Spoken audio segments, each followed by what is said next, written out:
ஆச்சி மசாலா. எந்த சமையலும் ருசி தேடும் ரகசியம் 20 ரூபாய். ஒரு மனுஷன் எங்கே போனாலுமே எப்படி பிரச்சனை மட்டுமே வருது அப்படின்றதாங்க தெரில. பிகாஸ் வாட்டர்மெலன் ஸ்டார் நடிப்பு அரக்கன் அப்படின்னு சொல்லிட்டு இவருக்கு இவரே பட்டங்கள் கொடுத்த நம்ம திவாகர் அவர்களை பற்றி தான் இந்த வீடியோவில் பார்க்க போகிறோம். இன்ஸ்டாகிராம் மூலமாக ஃபேமஸ் ஆகி அதுக்கப்புறம் பிக் பாஸ்ல இவருக்கு ஒரு வாய்ப்பும் கிடைச்சது. அது மட்டும் இல்லாமல் கஜினி படத்தில் நம்ம சூர்யா அவர்கள் பண்ண அந்த மாசான வாட்டர்மெலன் சீனை வந்து ரீக்ரியேட் பண்ணி இவருக்கு இவரே வாட்டர்மெலன் ஸ்டார் அப்படின்னு சொல்லி பேருமே கொடுத்துக்கிட்டாரு. ஆனால் பிக் பாஸ்ல இவருக்கு வாய்ப்பு கிடைச்சதுக்கு அப்புறமா 43 நாட்கள் வந்து பிக் பாஸ் வீட்டில் தான் இருந்தார். அதுக்கப்புறமா தான் வந்து அங்கேருந்து வெளியேறினார். அந்த வீட்டுக்குள்ளேயும் நிறைய பிரச்சனைகள், நிறைய சர்ச்சைகள். ஸோ இவர் வந்து பெண்கள் கிட்ட வந்து ரொம்ப தப்பாக நடந்துக்கிறாரு அப்படின்னு சொல்லிட்டு நிறைய இஷ்யூஸும் போயிட்டு இருந்துச்சு. அதை தொடர்ந்து குக் வித் கோமாளிலையும் பார்ட்டிசிபேட் பண்ணியிருந்தார்.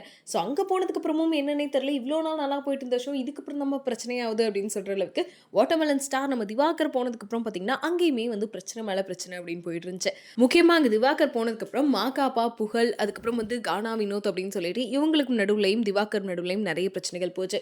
இவங்க 3 பேரும் சேர்ந்து வந்து இவர் அடிச்சிட்டாரு அப்படின்னு சொல்லிட்டுலாம் வந்து போலீஸில் கம்ப்ளைண்ட் கொடுத்துருந்தாரு. அது ஒரு பெரிய பிரச்சனையெல்லாம் மாற்றிட்டு இருந்தாரு. ஆனால் அவங்க தரப்புலேருந்து என்ன சொல்லியிருந்தாங்கன்னா, இவர் வந்து பெண்கள் கிட்ட ஒழுங்காக நடந்துக்க மாட்டாரு, ரொம்ப தப்பாக நடந்துக்கிட்டாரு, அதனால தான் நாங்கள் வந்து சண்டை போட்டோம் அப்படின்னு சொல்லிட்டு அவங்க தரப்புலேருந்து வந்து போலீஸ் ஸ்டேஷன் வெளியிலேயே ப்ரெஸ்ஸுக்கு அவங்களும் வந்து என்ன விஷயம் நடந்துச்சு அந்த உண்மையும் சொன்னார். ஸோ அதை தொடர்ந்து நிறைய கேஸ் போயிட்டே தான் இருந்துச்சு. முக்கியமாக ஒவ்வொரு பிரச்சனை வரும்போதுமே இவரை கூப்பிட்டு இன்டர்வியூ பண்ணுற நிறைய யூடியூப் சேனல்ஸ்லையும் நிறைய இஷ்யூஸ் வந்து நம்ம பார்த்துருப்போம். ரீசெண்ட் டைம்ஸில் இவரே இவரோட இன்ஸ்டாகிராம் பேஜ்லையும் நிறைய வீடியோஸும் போஸ்ட் பண்ணியிருப்பார்.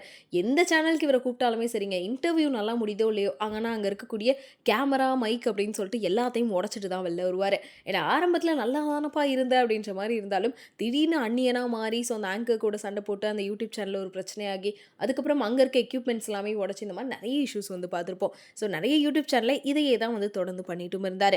இப்போ சமீபத்தில் இன்னொரு யூடியூப் சேனலில் போயிட்டு இவர் இன்டர்வியூ கொடுக்கும்போதும் வந்து இவரை உள்ளேயே வந்து அடைச்சி வச்சுட்டாங்க அப்படின்ற மாதிரி வந்து இவருமே ஒரு வீடியோஸ் எல்லாமே வந்து போட்டிருந்தார். முக்கியமாக இந்த யூடியூப் சேனல் மேலேயும் அந்த ஆங்கர்ஸ் மேலேயும் வந்து கம்ப்ளைண்ட்டும் வந்து போலீஸில் கொடுத்துருந்தாரு. ஆனால் போலீஸில் கம்ப்ளைண்ட் கொடுத்ததுக்கப்புறம் அந்த 2 போலீஸுமே அந்த கம்ப்ளைண்ட் வந்து கிழிச்சு போட்டாங்க. ஸோ அந்த கேஸ் எடுக்காமல் இவர் மேலேயே கேஸ் போட்டாங்க அப்படின்னு சொல்லிட்டு அந்த போலீஸ் மேலேயும் சேர்த்து வந்து திவாகர் கம்ப்ளைண்ட் கொடுத்திருந்தாரு. முக்கியமாக அந்த யூடியூப் சேனல் இருக்கக்கூடிய ஒருத்தர் வந்து 1 லட்ச ரூபாய் இவர் கேட்டார் அப்படின்ற மாதிரியும் வந்து கேஸ் வந்து பதிவாகி இருந்துச்சு. ஸோ இப்படி தொடர்ந்து நிறைய சர்ச்சைகள் போயிட்டு இருக்க நேரத்தில் தான் இப்போ திரும்பியும் அந்த போலீஸ் வந்து கேஸை வந்து எடுத்துக்கல அப்படின்னு சொல்லிட்டு அந்த யூடியூப் சேனல் மேலே எப்படியா நடவடிக்கை எடுக்கணும் அப்படின்னு சொல்லிட்டு திவாகர் வந்து நிறைய இடங்களில் பேசிட்டு இருந்தார். அதை தொடர்ந்து இப்போ கீழ்பாக் போலீஸ் ஸ்டேஷனில் வந்து விசாரணை நடந்துட்டு இருக்கு. முக்கியமாக திவாகர் மேலே வந்து 2 வழக்கு வந்து இப்போ பதிவு செஞ்சு அவரை வந்து போலீஸார் வந்து கைதும் பண்ணியிருக்காங்க. ஸோ இதுக்கப்புறம் விசாரணையில் தான் வந்து யார் தரப்புலேருந்து என்ன நடந்திருக்கு அப்படின்ற விஷயம் கண்டிப்பாக தெரிய வரும். ஏன்னா அந்த யூடியூப் சேனல் சைட்லேருந்தும் திவாகர் மேலே வந்து கம்ப்ளைண்ட் கொடுத்துருக்காங்க. பிகாஸ் இன்டர்வியூ எடுக்கும்போது அவங்களோட கேமரா ப்ராப்பர்ட்டி எல்லாத்தையும் வந்து இவர் சேதப்படுத்தியிருக்காரு அப்படின்ற மாதிரி வந்து கம்ப்ளைண்ட்டும் கொடுத்துருக்காங்க.